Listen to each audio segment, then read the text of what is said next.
Attorney Topacio, tinawag na maganda si Laila de Lima. Magandang araw ng kaarawan kay Miyaka, may pangit. Naman? Meron. Meron? Si Laila de Lima.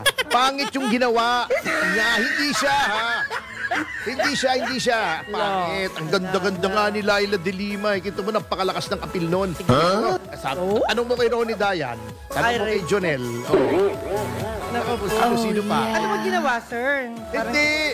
Yung impeachment kasi, wala akong magawa na noong Sabado at Linggo, weekend, tapos ko na yung column ko dun sa isang pahayagan, may mga bisitang konti.